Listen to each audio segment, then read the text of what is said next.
আপনারা আমার Xiaomi Redmi Note 10 এর রিভিউটা দেখে থাকেন তাহলে আপনারা হোল MIUI সিচুয়েশন সম্পর্কে খুব ভালোভাবে জানেন। বাট আমার কাছে মনে হয় এই Xiaomi Mi 11 Lite is a solution to ইট।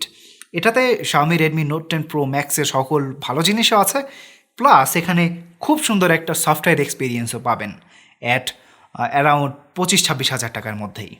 তো প্রথমে আনবক্সিং দিয়ে শুরু করলে এখানে একটা হোয়াইট বক্সের সাথে ফোনটা আসছে, যেখানে 6GB র্যাম এবং 128GB স্টোরেজের ভ্যারিয়েন্ট লেখা আছে, বিকজ এটাতে আপনি আরও 64GBর একটা ভ্যারিয়েন্টও পাবেন যেটার র্যাম 8GB পর্যন্ত হতে পারে।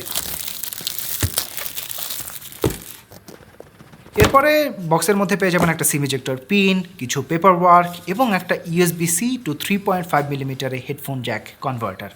সো আমরা ধরেই নিতে পারি Xiaomi finally get rid of that headphone Jack. Anyway, আমরা একটা ট্রান্সপারেন্ট সিলিকন কেস পাচ্ছি, একটা গ্লসি ব্ল্যাক ভ্যারিয়েন্টের স্মার্টফোন, অলদো এটার আপনারা আরও কয়েকটা ভ্যারিয়েন্ট পাবেন with non glossy variant. And নিচের দিকে পেয়ে যাবেন একটা 33 ওয়াটের charger with USB-C cable, and এই চার্জার দিয়ে আপনি স্মার্টফোনটাকে 1 ঘন্টার মধ্যে ফুল চার্জ করে ফেলতে পারবেন। ওকে, তাহলে প্রথমে এই স্মার্টফোনটার ডিজাইন নিয়ে কথা বলা যাক।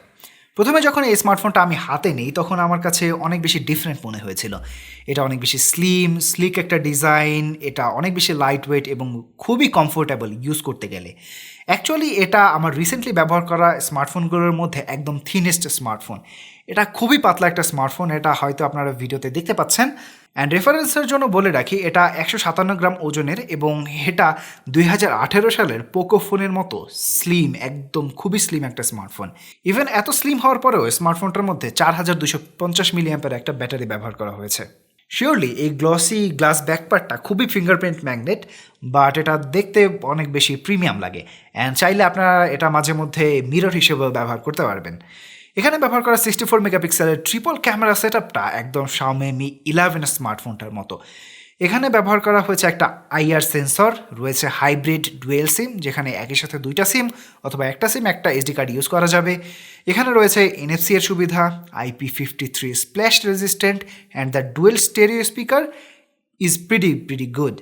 এমন না যে নর্মাল ইয়ারপিসটাকেই Xiaomi এখানে শুধুমাত্র স্টেরিও স্পিকার হিসেবে ব্যবহার করেছে, রাদার দ্যান এখানে দুই সাইড থেকেই সমান ইকুয়াল এবং সেম কোয়ালিটির সাউন্ড বের হয়। দ্যাটস ওয়াই অ্যামেজিং একটা স্টেরিও ফিল পাওয়া যায় এর স্টেরিও স্পিকার থেকে।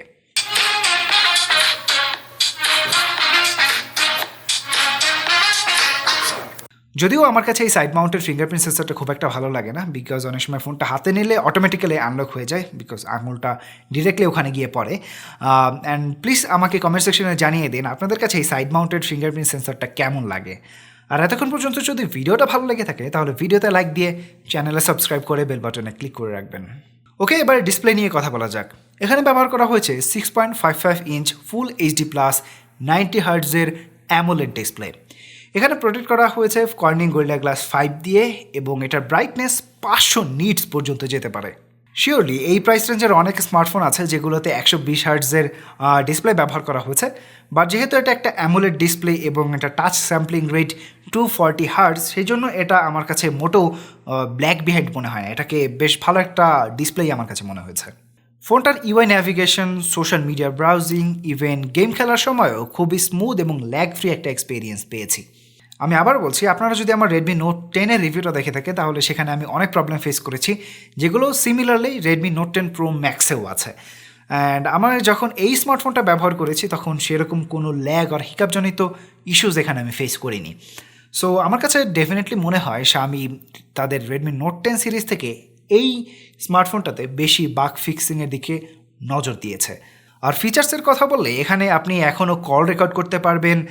ব্যাটারিটা যখন শেষ হয়ে আসবে তখন একটা কাউন্টডাউন দেখাবে, যেটা খুবই উপকারী।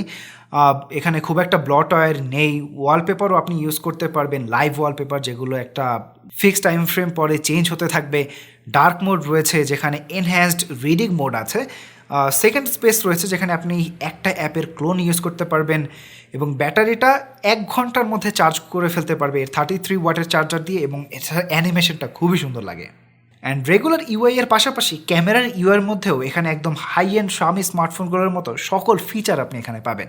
লাইক এখানে ভ্লগ মোড আছে, রয়েছে dual video mode, movie effect, even এখানে আপনি বার্স্ট মোড ইউজ করে কন্টিনিউয়াসলি 100টা ইমেজ তুলতে পারবেন, যেটা অন্য স্মার্টফোনে এখনও সম্ভব হয় না এই প্রাইস রেঞ্জের।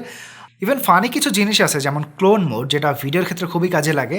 আর আপনি যদি চান এখানে 4K ভিডিওতেও খুবই স্টেবল একটা ফুটেজ পাবেন, যেটা এই প্রাইস রেঞ্জে আমার কাছে মনে হয় বেস্ট। যদিও এই স্ট্যাবিলাইজেশনটা আপনি 1080 পিক্সেল 60 এফপিএসে পাবেন না, বাট এই স্মার্টফোনটাতে যদিও অপটিক্যাল ইমেজ স্ট্যাবিলাইজেশন নেই, সেই জন্য আমি অ্যাকচুয়ালি অবাক হয়েছি যে কীভাবে এরকম একটা স্মার্টফোনে এত সুন্দর একটা স্ট্যাবিলিটি দিতে পারে। ইভেন আমার কাছে মনে হয় স্যামসাং গ্যালাক্সি A52 5G এর যেই অপটিক্যাল ইমেজ স্ট্যাবিলাইজেশন আছে তার থেকেও এটার ইলেকট্রনিক ইমেজ স্ট্যাবিলাইজেশনটা বেটার কাজ করে ইভেন 4K 30 FPS এর ক্ষেত্রে। যদিও ভিডিওর সময় এর ইমেজ কোয়ালিটিতে কিছুটা কন্ট্রাস্টি এবং কিছুটা ইয়েলোইশ হিউল আমি লক্ষ্য করেছি, বাট ওভারঅল এর রিয়ার এবং সেলফি ভিডিও গুড এনাফ ছিল কনসিডারিং দ্য প্রাইস। বাট আমার কাছে মনে হয় এই স্যামসাং গ্যালাক্সি A52 এর মতো স্মার্টফোনগুলো এটার থেকে ওভারঅল ভিডিও কোয়ালিটিতে ইভেন ফটোগ্রাফি কোয়ালিটিতেও এটা থেকে মাচ বেটার পারফর্ম করে। অ্যান্ড আপনারা যদি স্যামসাং গ্যালাক্সি A52 5G এর রিভিউ দেখতে চান, আমি ডিসক্রিপশন বক্সে সেটার একটা লিঙ্ক দিয়ে দেবো, ডেফিনেটলি চেক আউট করবেন। নাও ফটোগ্রাফির ক্ষেত্রে যখন ডে লাইটে ছবি তুলতে যাবে তখন অ্যাকুরেট কালার, খুবই ভালো ডাইনামিক রেঞ্জ এবং প্রচুর পরিমাণে ডিটেলসের সাথে এটা ছবি তুলতে পারে।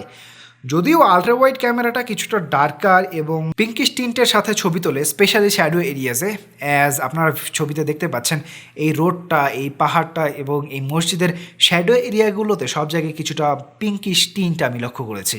এই জিনিসটা লো লাইটেও লক্ষ্য করা যায়, স্পেশালি রেগুলার ক্যামেরা থেকে আলট্রা ওয়াইডটা প্রচুর পরিমাণে কম ডিটেলস ক্যাপচার করতে পারে লো লাইটে। বাট যখন আপনি নাইট মোড ইউজ করবেন তখন এখানে কম নয়েজ, বেটার ডিটেলস এবং বেটার হাইলাইট রোল আউটের মতো ইমেজ পাবেন। সো ডেফিনেটলি সাজেস্ট করবো লো লাইটে নাইট মোডটা ইউজ করার। So overall I can say for sure 25-26 হাজার টাকা দামের মধ্যে এই স্মার্টফোনটার camera definitely one of the best. যদিও এটা একদম বেস্ট না, বাট আমি বলবো এটা একদম usable, one of the best smartphone ক্যামেরার ক্ষেত্রে। বাট এটাতে যে কোনো প্রবলেম নেই ব্যাপারটা সেরকম না, এখানে কিছু প্রবলেমও আছে।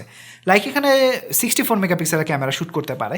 যখন আপনি 64 মেগাপিক্সেলের ছবি শ্যুট করবেন তখন 5 থেকে 6 সেকেন্ড সময় নেবে একটা ছবি প্রসেস করতে, প্রিভিউ করতে, যেটা একটু লেন্দি প্রসেস মনে হয়। এর পাশাপাশি কিছু সময় আমি দেখেছি কোনো apps just do not respond, কোনো রেসপন্ডই করে না। এটাতে ওয়াইফাই 6 নেই এবং মাঝে মধ্যে দেখা যায় মেমোরি থেকে মাল্টিটাস্কিংয়ের সময় অ্যাপস গায়েব হয়ে যায় এবং এটাতে ওয়াটার রেজিস্ট্যান্টও নেই স্যামসাং গ্যালাক্সি A52 এর মতো। বাট এই স্মার্টফোনটার একটা জিনিস আমার কাছে খুবই ভালো লেগেছে, সেটা হচ্ছে এটার স্ন্যাপড্রাগন 732G প্রসেসরটা থাকার পরেও এটা খুবই স্ট্যাবল একটা পারফরমেন্স দিতে পেরেছে। স্ন্যাপড্রাগন 732G প্রসেসরটা মোটামুটি ওল্ড এবং এই স্মার্টফোনটাতে খুবই স্ট্যাবল পারফরমেন্স দিয়েছে। লাইক আমি গেনশিন ইম্প্যাক্ট এই স্মার্টফোনটাতে মিডিয়াম সেটিংসে খেলেছি অ্যাট 60 ফ্রেমস পার সেকেন্ড এবং সেই সময় আমি একদম অ্যাকশন মোমেন্ট ছাড়া কখনো খুব একটা ফ্রেম ড্রপ হতে দেখিনি। আবার যখন আমি পাবজি খেলতে গিয়েছি তখন আমি এইচডি গ্রাফিক্সে হাই ফ্রেম রেটে এই গেমটা খেলতে পেরেছি এবং সেই সময় সত্যি বলতে 2-3 ঘন্টা খেলার পরেও আমি কোনো অ্যাকশন মোমেন্টেও কোনো রকমের ফ্রেম ড্রপ লক্ষ্য করিনি, যেটা অ্যামেজিং ছিল। আর যখন আমি ব্যালেন্সড গ্রাফিক্সে আলট্রা ফ্রেম রেটে এই গেমটা খেলতে গিয়েছি তখনও এটা খুবই স্টেবল পারফরমেন্স দিয়েছিল, খুবই কোনো রকমের ফ্রেম ড্রপ ছাড়াই আমি গেমটা খেলতে পেরেছি। বাট একটা জিনিস আমি নোটিস করেছি, সেটা হচ্ছে এই স্মার্টফোনটা প্রচুর পরিমাণে হিট করে, প্রচুর পরিমাণে হিট করে। যেহেতু বুঝতেই পারছেন এটা ছোটো একটা স্মার্টফোন, অনেক স্লিম, সেই জন্য হিট ডিসিপেশনটা খুব একটা ভালোভাবে করতে পারেনি, যেটা খুবই স্বাভাবিক।